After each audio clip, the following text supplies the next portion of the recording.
several weeks since I've made a recording, and it's been an interesting time. Moves quickly, faster than it seems to be real. This one is, I'll be real, because I kind of, as I was going through doing my research on evangelicalism and going through in the Old Testament, you have your seers and your prophets and all this, but it's better to get an understanding of American evangelicalism and why is it counter to the Constitution and secularism. But we'll get to that later. So it was back to the beginning here. This has been since the beginning of this. Since Trump was voted out of office, it has been a long battle to try to save America, to keep, not so much save America, but to bring America to the idea and the ideal coming together against amongst all persons, not just the individuals who property who own property. And as I've gone through evangelicalism, even when I read the Book of Mormon years ago, I didn't really think of it in the manner that as as I do now, because I didn't have a lot of understanding the reading. Read St. Thomas Aquinas years ago, but just understanding in a different, more mystical aspects of Christianity and religion in general, so to speak. Is what is the main statement of what they're really trying to say. So, what we have right now, so when I was looking back at that, you know, it was one of the, which I don't remember what's his name. There's one of the saint who named all the named popes, and I remember this when I was a kid about it, but it didn't until I watched that. As I started looking around, going back to Edgar Casey and such. When I was in VA, I went to the Edgar Casey, VA, Virginia. When I was in Virginia, I went to the Edgar Casey Center, and there it was kind of neat.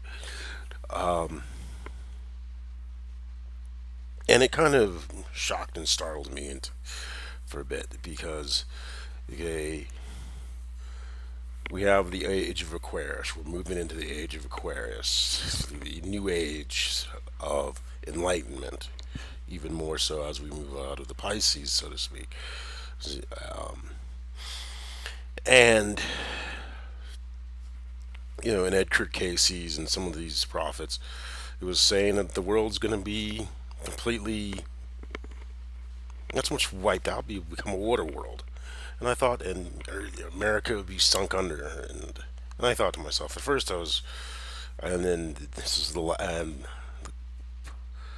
present pope is the last pope, and all these other things. And I remember the little, those kids are reading Revelations, and they're talking about the different kingdoms falling and all. But I hadn't taken a look back, and so taking a look back at that, it kind of really rattled me, to be honest. And then different things made me had to cut back for a bit on my on the great work, just to resettle my own self as I continue. Make sure that sometimes you learn new things about what you thought you knew, and then you're kind of like, oh, that can't be real. And then you have other times where it can be real, or there's other persons trying to interfere. And it was the latter with this continuation, but it still made me stop to go, whoa. Say, for instance, if the Casey prophecy is correct, that means all the ice caps are melted, all the permafrost is melted. America is gonna be pretty much the thing, And it was something that Putin had stated he wanted to destroy the Atlanteans, and I was thinking North Atlantic Trade Agreement. I mean, trade, North NATO.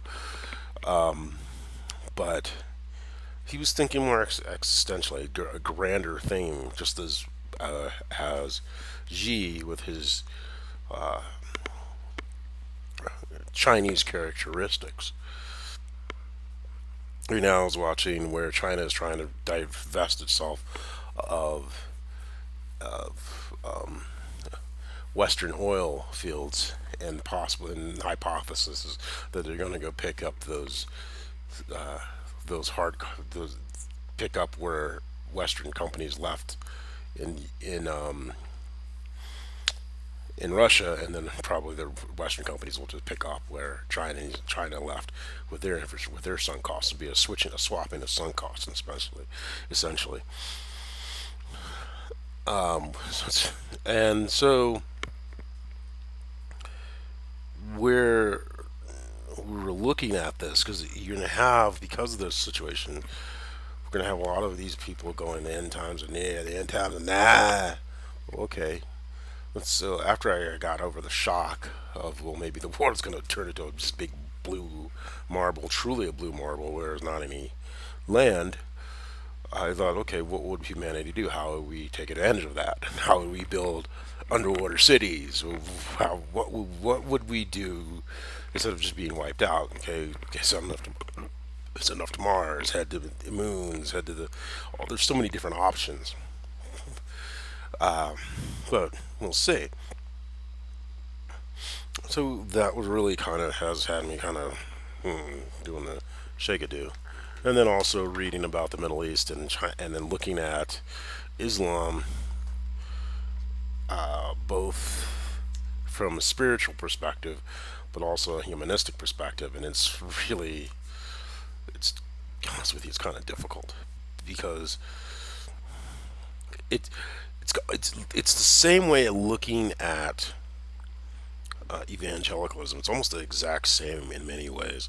And I came to think, as I was thinking, I was looking at it, and I'm like, okay, this is if you take, if you say Israel is one, even though it's 12 tribes, but it's one person, and then you have it's two brothers, or which would be Christianity and Islam.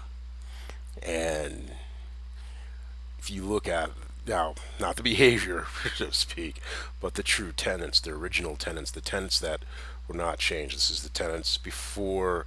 If you look at it straight, holistically, Christianity is. I think it was one movie it stated it was like the difference was between choice, and the other one was between submission, which is one's masculine, one's feminine in many ways.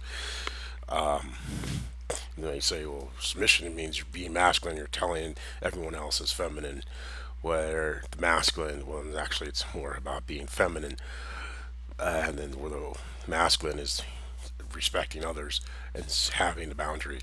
So it's, and I know there's going to be a lot of Islamists who are not going to like what I say about this, but that's the way.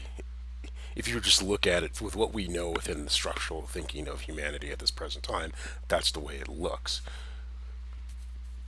And the funny thing is, to say this is what my observation is, well, then immediately, if your observation counters to those who are in power, then they kill you because that observation is not allowed because it would reduce their power. So, very, very odd as far as that is. But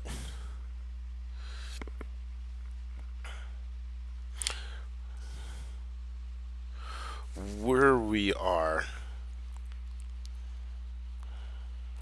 is in this particular one. This is going to be a bit difficult because it's mostly going to be aimed at Black African Americans.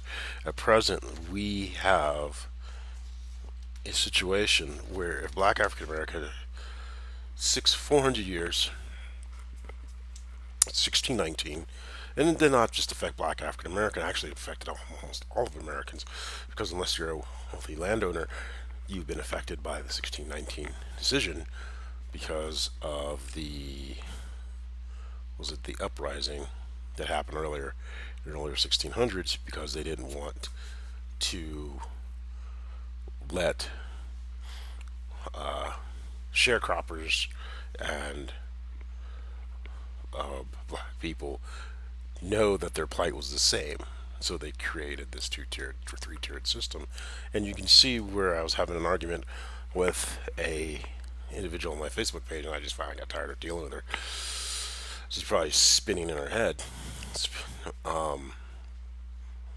You could see that no matter what I would say or do, it's always trying to place into a negative emotion set and a negative statement of whatever I do. It always try to be a pseudo dominance play, and it's counter to just it's always disrespectful, even when they're trying to say that they're being respectful, because the whole idea is to say, well, I said something but I didn't emote that something. So even if the emote was different, so they can always say, well, I didn't say, I said that but I didn't say that, or you just misunderstood me. Or you go, okay, the idea is they emote something, but but I'll tell you something logically. You'll get the logical part, but I'll just keep the emotive part, and the emotive part's what's real. The logical part is what you think it is, and this is the BS that they play. This is the BS that Trump plays a lot, and that's why they say I was never lying. You just didn't understand me. I never changed the emote. Therefore, the emote is what was really real with these type of persons. And if you can understand them, and they become quite simple, actually. Well, not really that simple. No human being is ever simple because we're constantly going to keep getting better and switching off. But it is, in many ways, what is going on. So the main thing is, okay, the as was stated before, so let's go back into the structure here.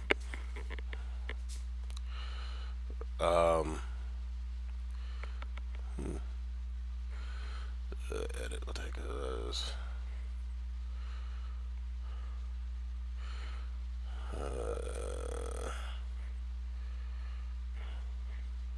Okay, all right. So what we have here is, okay, single straight male. Oops. Okay, group this.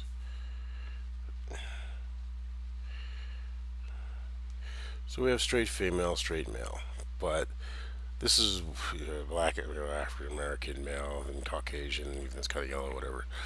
But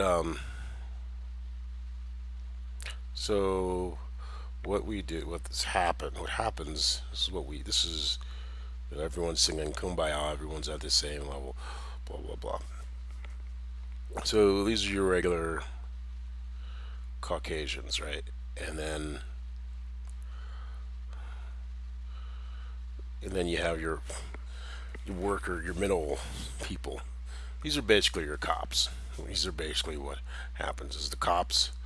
So what happens is in the evangelical system, actually in Christianity in itself, but specifically within the evangelical system, it's okay.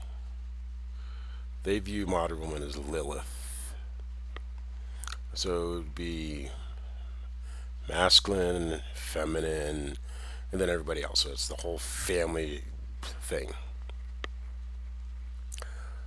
They know this. So what do? Is they remove the straight male, educated straight male, from the home. They remove the fathers from the home. So now you have single females.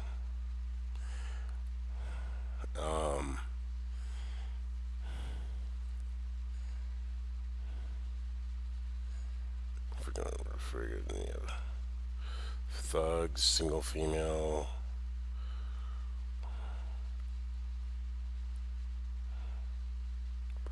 Whatever.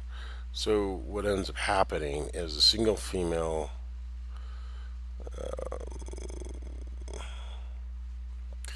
Let's leave this over here. So the single male is removed from the household. So basically, the three are the clergy, quote thugs, basically your criminal elements, which are always going to be there. and then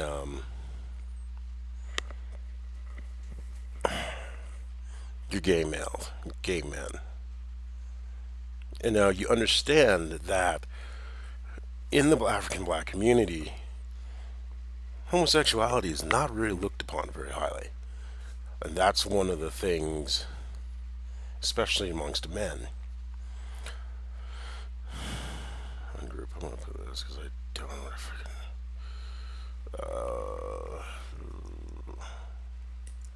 Homosexual male. So let's see.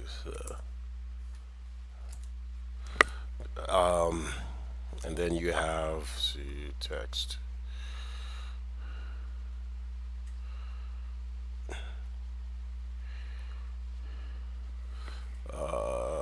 Clergy. So you have your clergy, right? And that's why one of the things, because that's your educated, and it's also kind of almost, don't like that.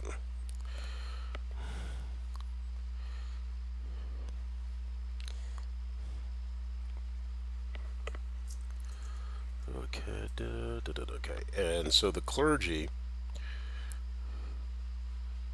is, and especially in the South, is known to be kind of sometimes not so.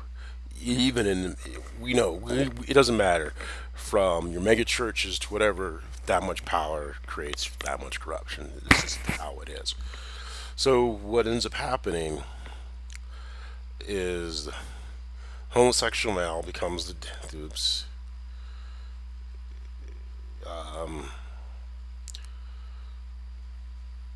what they do with because they saw, let's call these Caucasian European Americans, and how the structure was or is. So the masculine, so the straight educated male with technicals, so who's nothing more, because the whole idea is that they're just nothing. That black African Americans are nothing more than consigned to the ground, consigned to the earth, not to the mind. So by taking out and getting the straight females, this is what's going to be strange about this is straight females, first they remove straight men from the home, then it's left where you have the homosexual men, and then the thugs and the clergy. Clergy's, so if the straight man, which would be normally the dominant cycle within the group, straight females, or will be within the homes group. What happens is the male's removed, so now the male outside, so is the thugs or the criminal element, the clergy, black African Americans. It's all about the church, especially generational. And if a straight man ever tries to control his household, well, she goes first, has a little chit chat with the gay guys. The gay guys start attacking the straight man. That becomes, so she turns all of these persons into flying monkeys. Then she'll throw the clergy at him. Sometimes, don't get me wrong, dude's probably being a little whatever. And then you have the thug, who are the persons who are just, which have been taken over, the criminal element, which has taken over the black African American culture.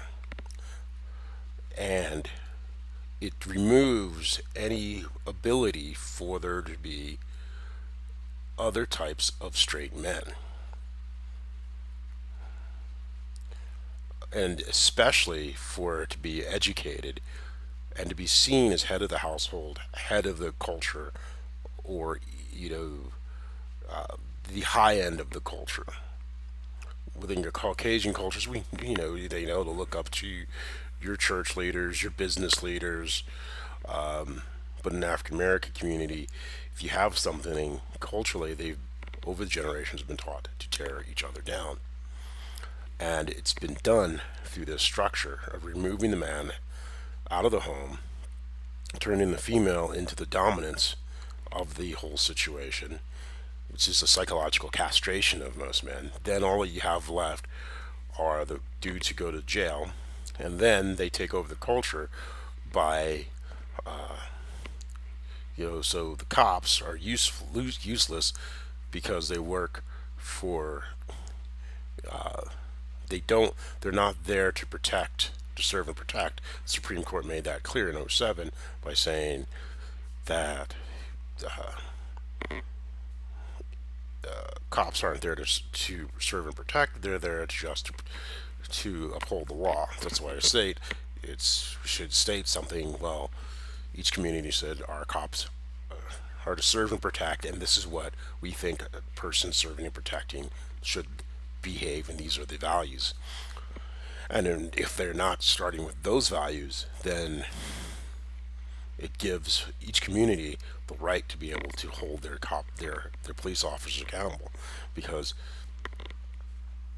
these evangelicals use systems of racism but turned it into a complete structure of attacking or externalization of their own personal negativity onto the black African American community. Because the cops usually, because they say if you're Caucasian American, or you grew up in the burbs, you didn't grow up in the hood or whatever, you call the cops to help you get in the middle of a situation. So it's like, hey, this, or my next neighbor's being a pain in the neck. Oh, this is that. You do that in these black African neighborhoods due to the violence of these cartels and these gangs, which are basically kids.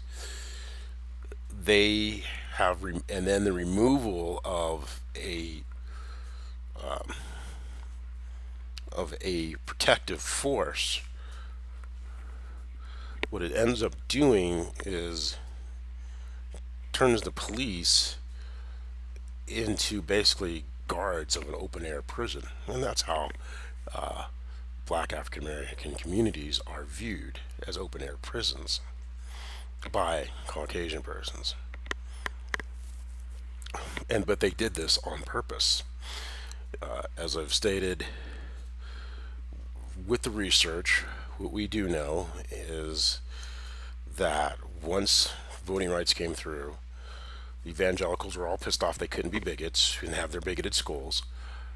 So, and they wanted public funds to pay for their private madrasa, because it's essentially a madrasa, even though that's not, it is essentially a madrasa. And then and if they couldn't do that, they, as we see with the Supreme Court ruling, they're trying to turn it into a theocracy, which is against secularism, which is really, that's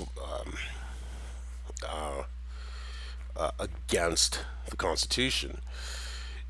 It's funny when you have the Federalist Society calling themselves a Federalist Society when they really should be called the Anti-Federalist Society, the anti-strong government, the anti-national government. It would have been just like a bunch of 50 individual states.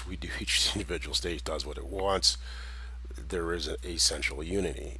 Now all states, and it would be kind of cool. All right, if it's like, all right, yeah, that's cool, but that's not what they're doing. They just use that argument as a way to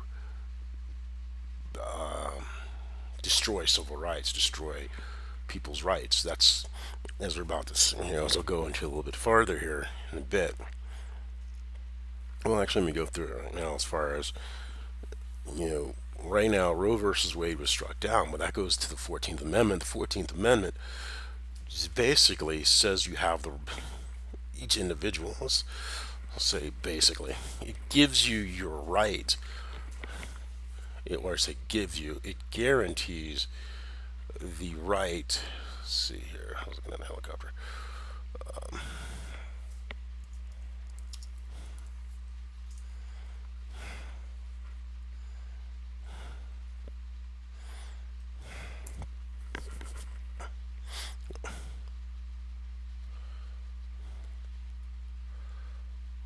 life, liberty, or property without due process of law. Now they're going to say the argument is that it's taken that they're saving life when they're not. portion among the several states. Section 4 of the United States. Let's pay for the force provisions historical. Where's what I'm looking for? But the good thing about the 14th Amendment, it means anyone who tries insurrection can be kicked out. Good news. By attacking Roe versus Wade, it was attacking the 14th Amendment because it says that's why they have to keep saying that a fetus is a person, because then they could use that to destroy the 14th Amendment. Saying they're not derived, that they, any person of life, liberty, or property without due process. The thing is, with the destruction of Roe versus Wade, and they are depriving persons of life, and they're also depriving, which is from life, is a liberty, is also a rights of privacy. Rights of privacy are necessary for the First Amendment to actually take place. So Roe versus Wade is actually a form of destroying the Constitution. It's going to seem at first someone's going to like, yeah, whatever, you don't know what you're talking about, but you have to look. It's okay. Let's go. 14th Amendment, Roe versus Wade, holding that the due process clause of the 14th Amendment provides a fundamental right to privacy. So let's go to the due process clause of the 14th Amendment.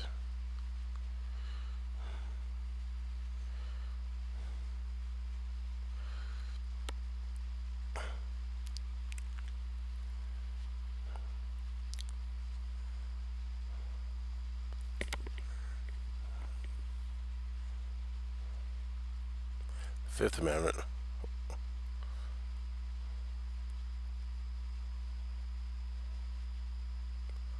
Applied by a court.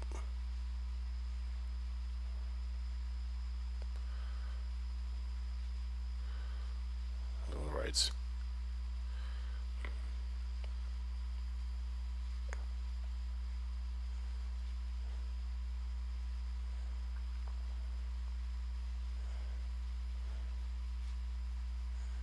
Right, federal protection of individual rights against the states.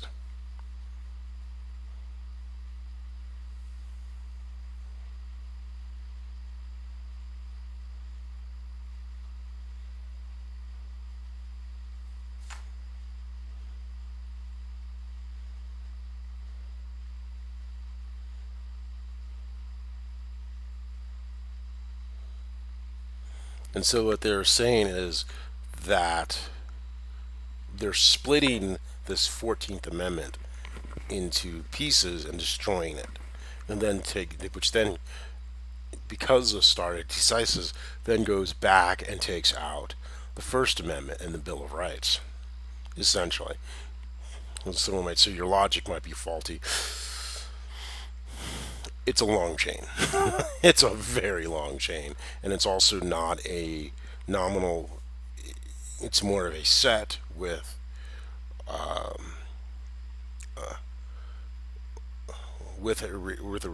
it's keep it simple. It's going to be like nah, usually trying to keep it simple.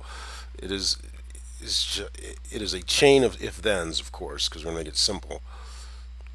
But it's in each A, P of X and P of Q, it's a set of ideas.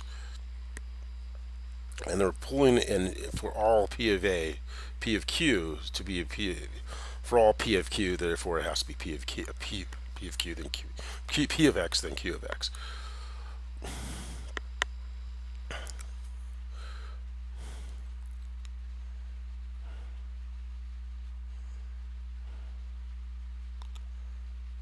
Right. This idea certain liberties are so important they cannot be infringed without compelling reason or manner of process is given. To me, this is by saying your right to privacy is lost.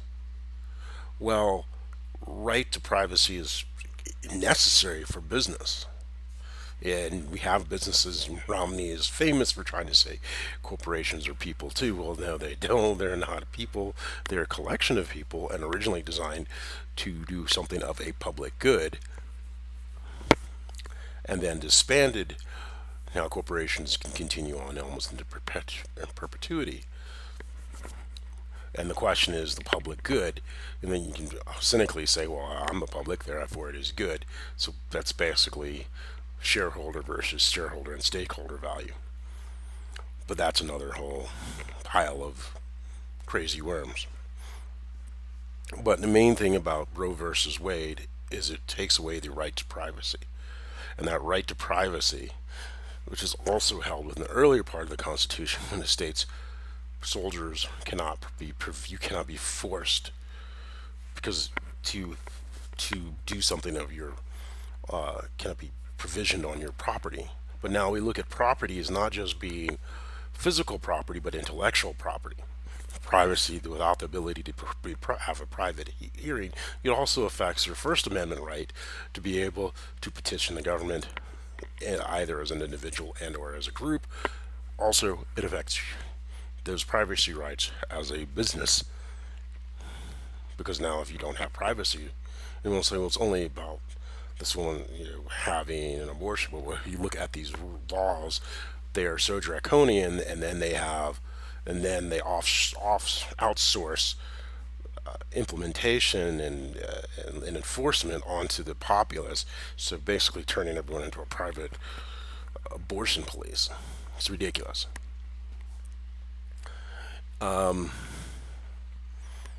So, so how and we, yes, we know from Planned Parenthood,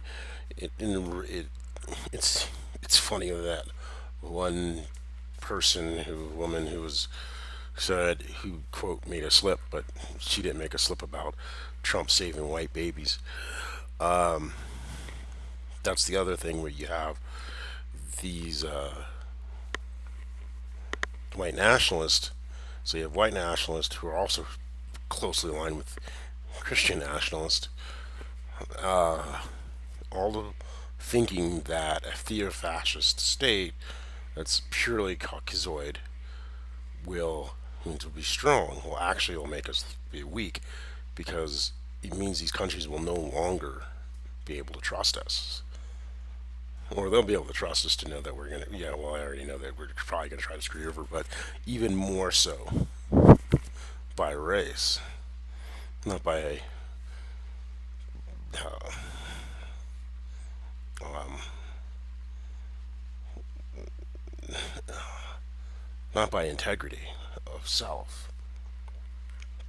Therefore, making it harder to to do business throughout the world, putting China and, as we can see, Russia into that into the dual polar world, which is fine, whatever. However, these other countries are not going to allow, especially as an Islamic country, because they believe they're one unified whatever. But the other countries that aren't Islamic, maybe Christian, or maybe they have their own, or they're just purely secular, we are we are end up pushing them towards Russia. Now, here's the thing with Russia and China. Russia is, why does he need Kiev? Why does Putin need Kiev and Ukraine? Ukraine, that whole Kievian Rus, that is where the business, from Putin's perspective, just from looking at the general histories, that gives him the divine right. He's already grabbed the head of the Russian Eastern Orthodox Church. Now he needs Kiev to recreate the Kievian Rus. And the thing about Russia, and you've noticed, especially with the minus all the corruption that's going on in their military, one of the things is his conscripts are coming from poor families in different places throughout the empire, but they're not Rus. He's trying not, because he would have to get, and so he has to pull NATO into war so he can go to a full general. He can start the draft. So and that's what's going on as far as that is with the key. And so now you have the other side, which is the West, which is Western Christendom, and so Putin is viewing himself as a new czar, the new Peter the Great, to re-expand and reconnect the Russian Empire, right? Doesn't view the other, and then, and that's what he's saying. And then on the other part is to stake and steal as many resources. He's actually attacked in Ukraine, the area after the Holodomor, where they were Stalin flooded in Russian speakers in the exact point where it seems to be have all their steel, all of their gas, all of their natural resources. Isn't that great? It seems, and yes, and Putin has always stated he does not believe Ukraine to be a individual country. So Putin's viewing himself all the way back to the Roman Caesars. And then you have the West, even, and there's some people who say Opus Dei of the Catholic Church. Well, all religions try to say that they are the one religion that's supposed to dominate the world. That's why secularism is so awesome, because it keeps everybody in check. As soon as that group, starts trying to play funny games, the other group comes in and kicks them in the teeth. So that's why freedom of the press, a true freedom, an enlightened freedom, is necessary with an educated populace. You notice Fox News tries to de-educate the populace. Wonder why. So, and that's what's disturbing them. All of these things going on, and we haven't even gotten to the mess that is Donald Trump, which, I'll get to that in a second. Oh, geez, there's just so much. You miss a day and you get all this.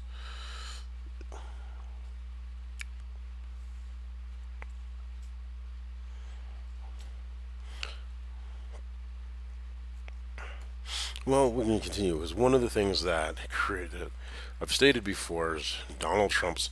We know that presidential economics lag 4 years on average, in and around.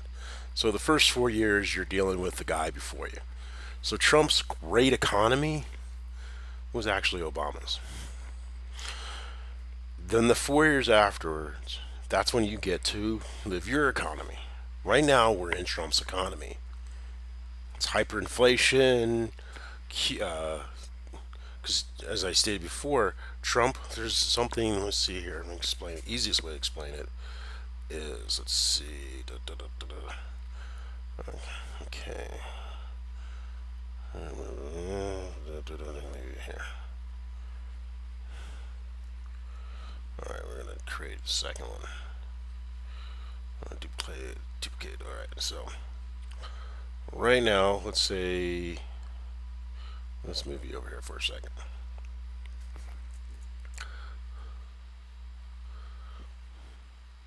Okay, so here's usually interest rates. So let's see, boom, boom, boom. Let's call this is the Fed. And so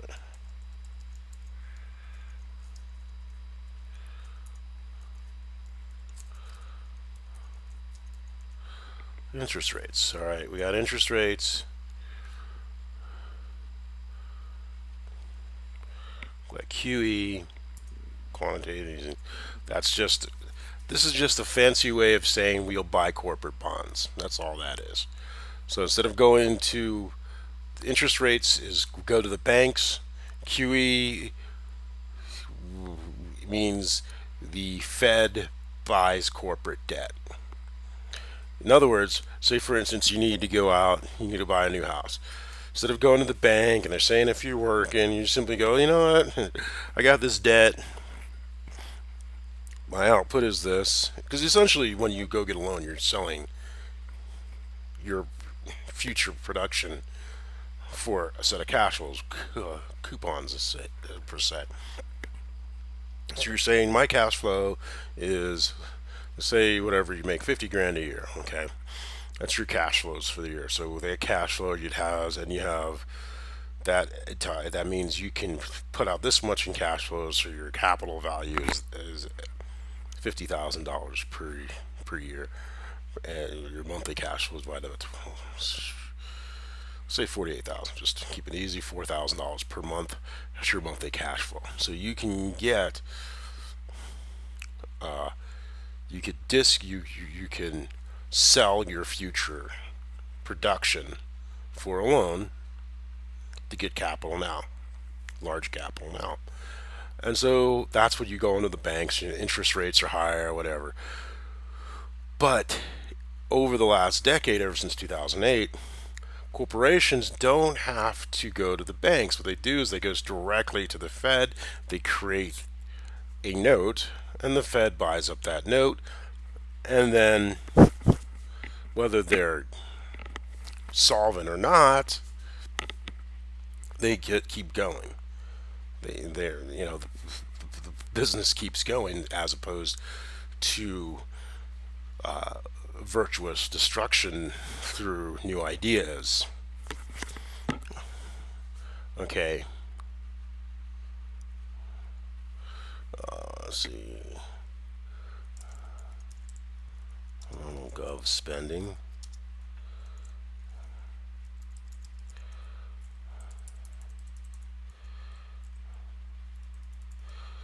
Now,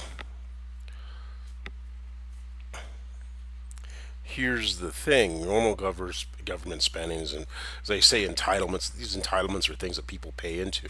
Why does big business want people to be flat broke, living at absolutely nothing?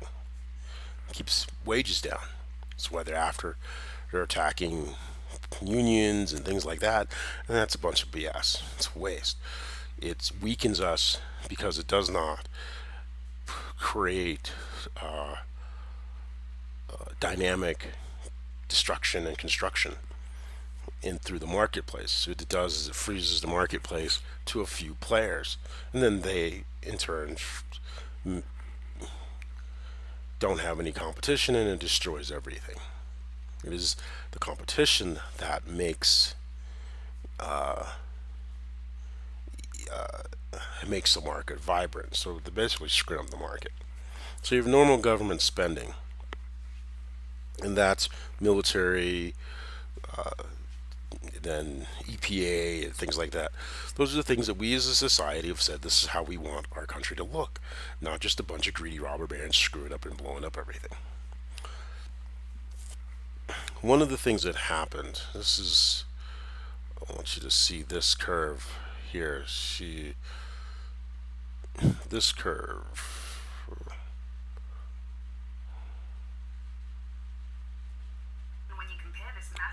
Okay. See, this is the normal exponential growth curve. This is where we're at right now. And this is where I've said it's been a bubble. Math is math. Bending this curve is what we're trying to do, but it always returns. This is the reason Japan had its 10-year, it had a bubble, and it went sideways for about 10 to 15 years. They lost decade of the 90s, as they call it, because everything had to be shaken out back to the normal curve. God is a mathematician.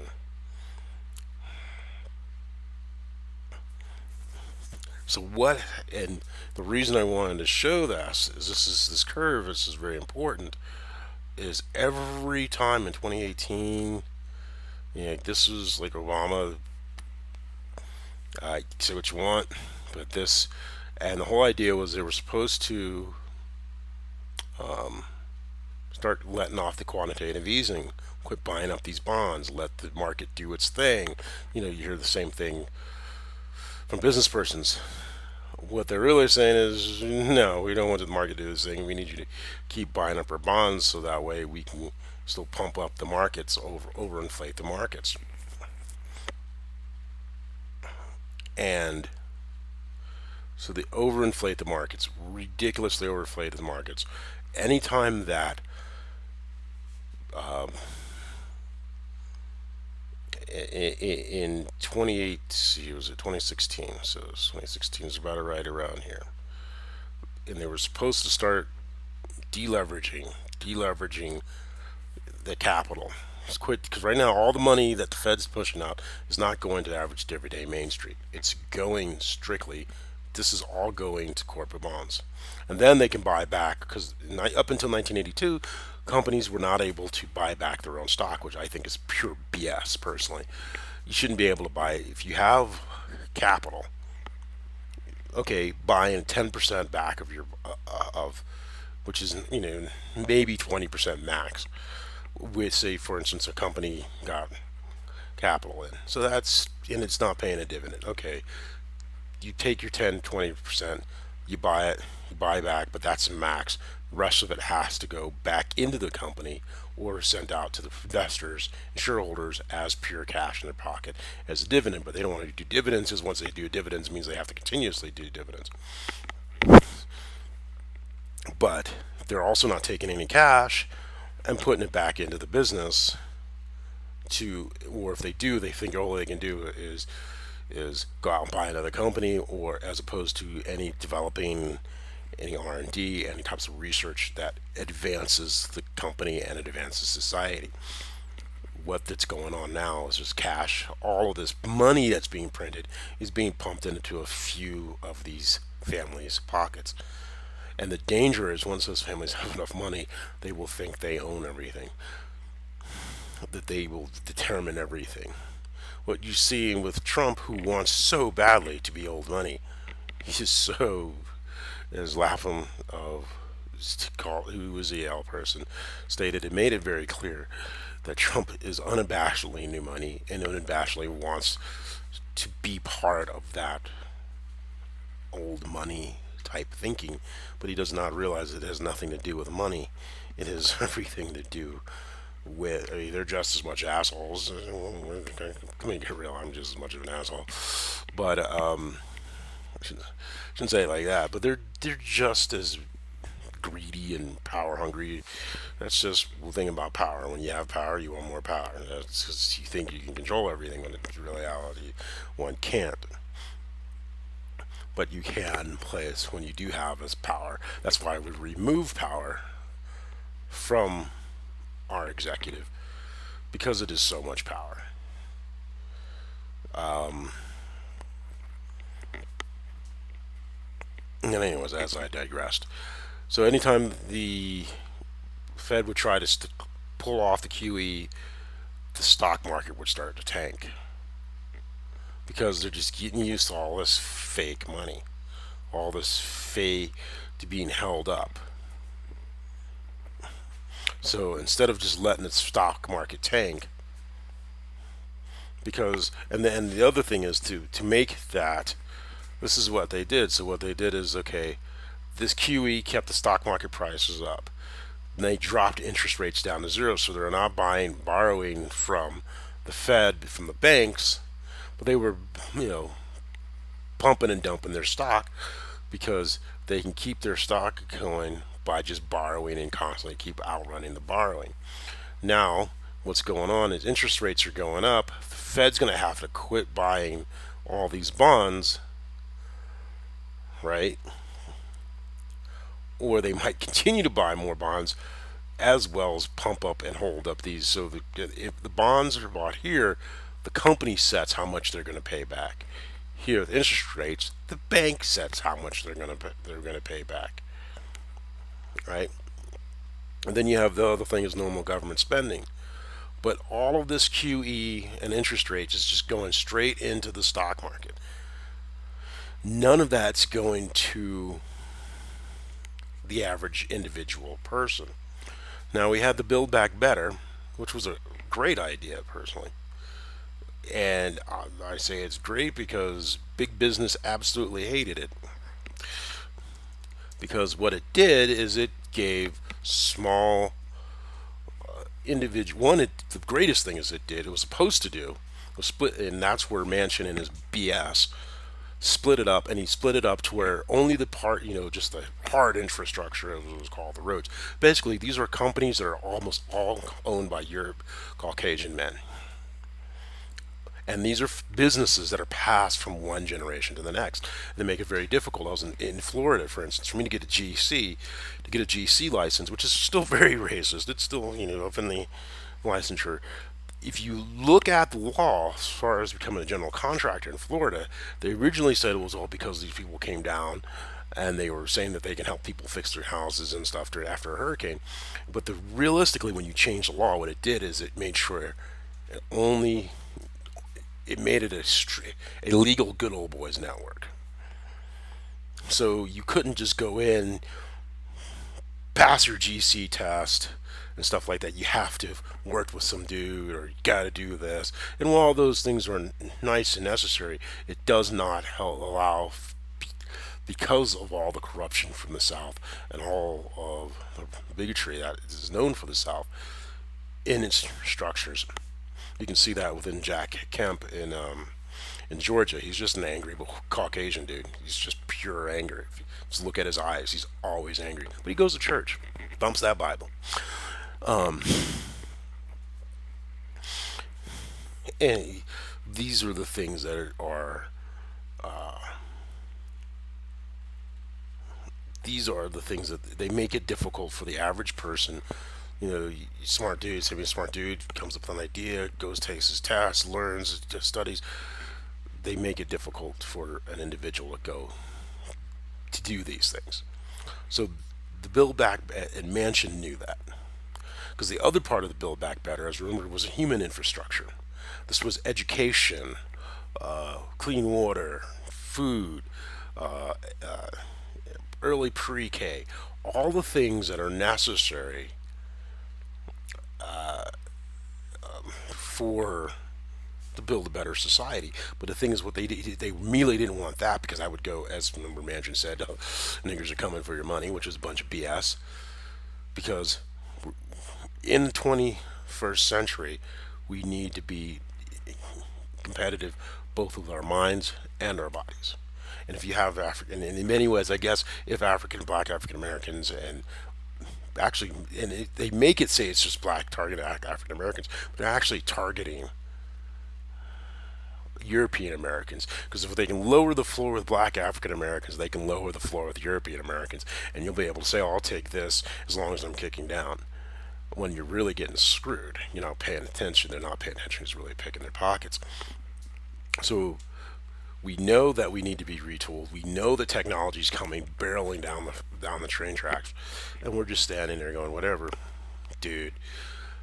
We're just and it's weakening us from the inside.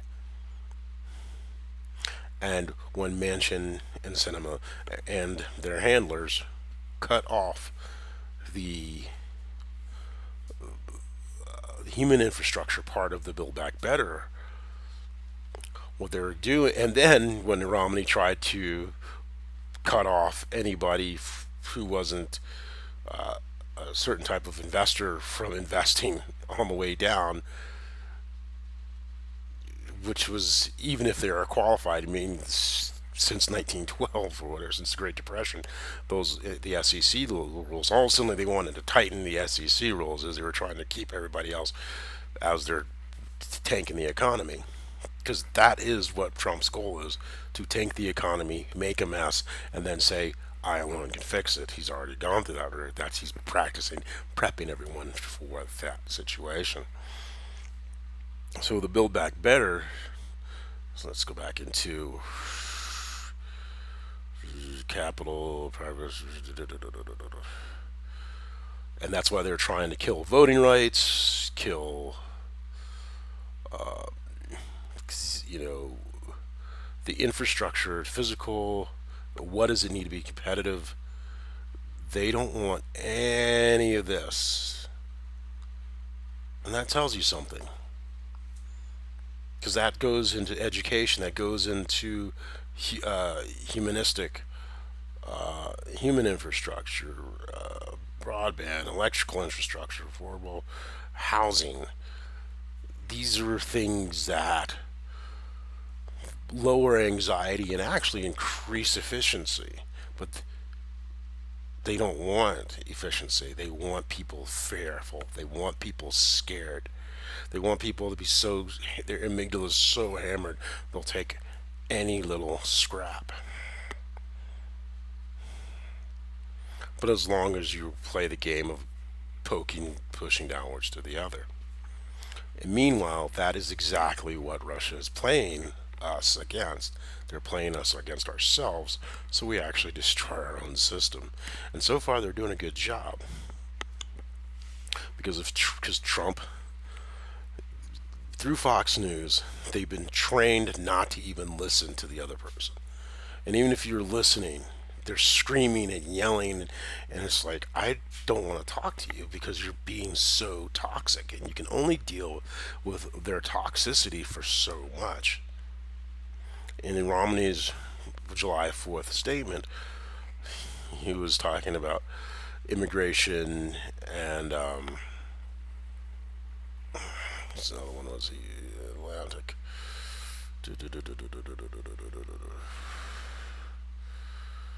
That's what I'm looking for.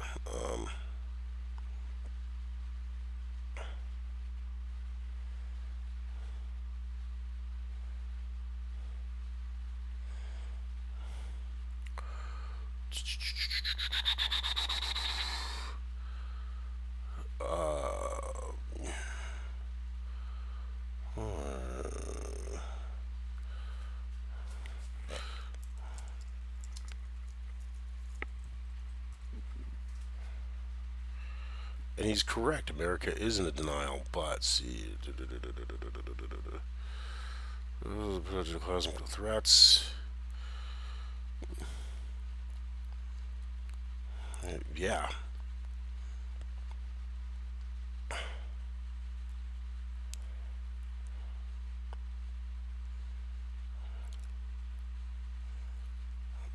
we hardest thing is how do you to rise above these things when you on one side you you have this I want to say one side, this one individual is because what the uber rich are thinking, they think they can get rid of Trump and hopefully Trumpism without having to improve the lives of both working people and black African Americans.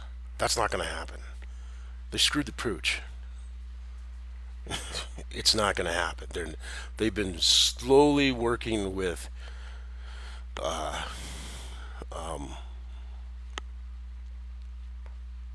to take out the Constitution. This has been slowly working with these theocrats to destroy the Constitution, to destroy our democratic republic. There was a person who was debating Liz Cheney, and she said, "We are a republic. We're a democratic republic." If she's just saying we're a republic, then it is only those of pure blood or of certain bloodlines should be able to tell who everyone else who are the only ones who should be voting and tell everybody else what to do.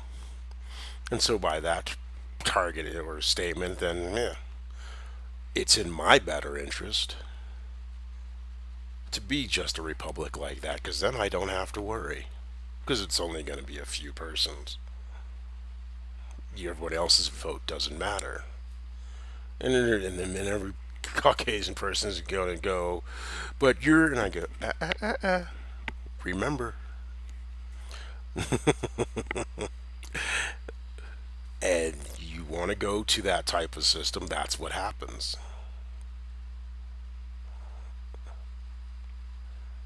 So, these are the things that are just a bunch of yakety crapola. Where is this? Where is it? Something he said that really. Bishop. Oh, it was where he was speaking about. Yeah, because the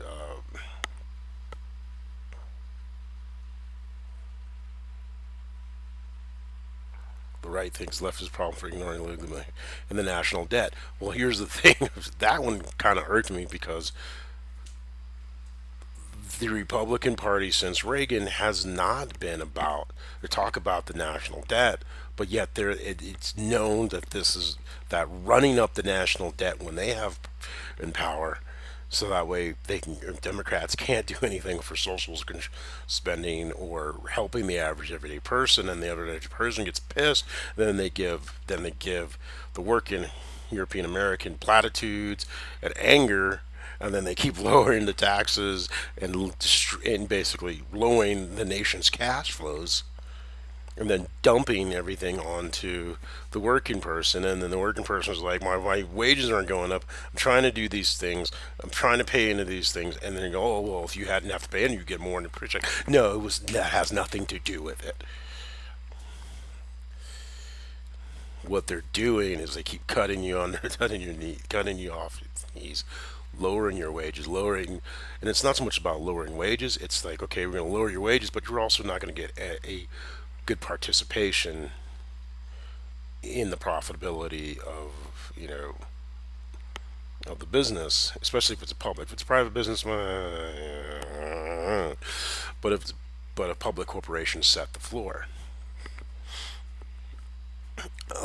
So these are the things that they're doing to the average working person. Okay. And this has been a long one. Yeah, it's been an hour. I usually say an hour. So I have to do another one tomorrow. That one's going to be on Miss Cross. Because if African America is going to, and has to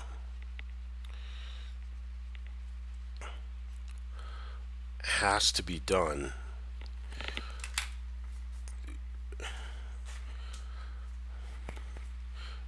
as a general purpose, black African Americans, especially generational African Americans, it is a time. This is the moment of 400 years. And then this is not just black African Americans, but workers in general. There was a little bit of time in the 50s, but that was only towards, who was it, Caucasian Americans. But this is the time, right now, if black African Americans are willing to truly stand up. This is harder than when you see somebody getting shot in the street or you're doing things. This is harder. This is the moment. This window between now and 2024, these two times between 2022 and 2024 are 400 years of culmination. You have black African Americans have the power to truly change America, to truly help forward America. But that's going to be something separate, and I'll do that later tomorrow. But I just needed to get this one out because there's so many things that have been going through my head, and that because because I'll deal with that with Ukraine, especially.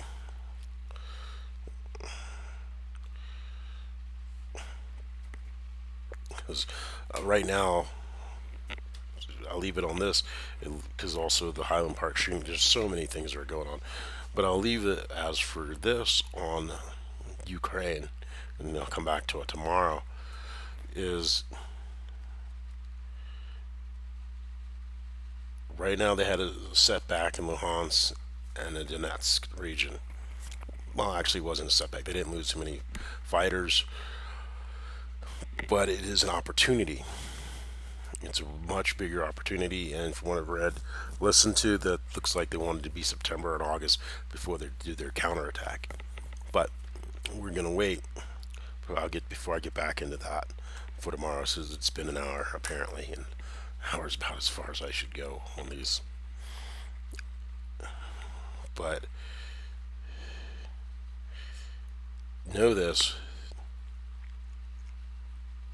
because because tomorrow I'll be dealing with also Congress, and then I go deeper in Congress and and working class Americans. Even though we say Black African Americans, but working class Americans of all stripes have this opportunity to truly. You have the theocrats who want to enslave everyone who's not, and I say event, because even if it's the evangelicals and the Catholics, as soon as they get that, then the Catholics, and it's the same thing that Islam will do. They'll fight each other into leather. So it's not really worth it. They want to get rid of the theocrats want to get rid of secularism, and this is their last gasp to do it, because they need also racism to do it. And the younger generations just aren't as racist or stupid as us older generations with our ridiculousness.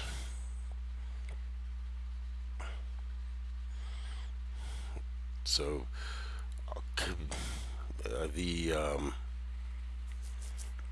part two will be later tomorrow or whatever. Yeah, but there is a lot that has going on, and these next 3 months, 90 days, was it 4 months, are incredibly important. Incredibly important. Oh, that's one thing I forgot. In all of this, the reason all of this is so important, because this is before I go on this. This is the right. As inflation is going up on this everything bubble, the Fed's going to raise rates. This is going to, the stock market's going to come down. The Fed has to balance between the QE, not buying any more corporate bonds, and regular interest rates, which is corporate bonds going through the banks. Normal government spending, Republicans are going to try to slash and burn everything and hurt as many people as possible. And saying it's inflation. Build Back Better would have put, as the corporate world was getting its head out of its butt with its Build Back Better would have created education, let people retool, be able to ride this situation out. So when we're on the other side of it, we can explode in true growth and truly be the powerhouse we are, as opposed to a house of cards powerhouse. Because right now, by doing what the Fed is doing, it's actually weakening us for the longer term. So this is only part one, so I will not use my normal closing. I'll have part two tomorrow.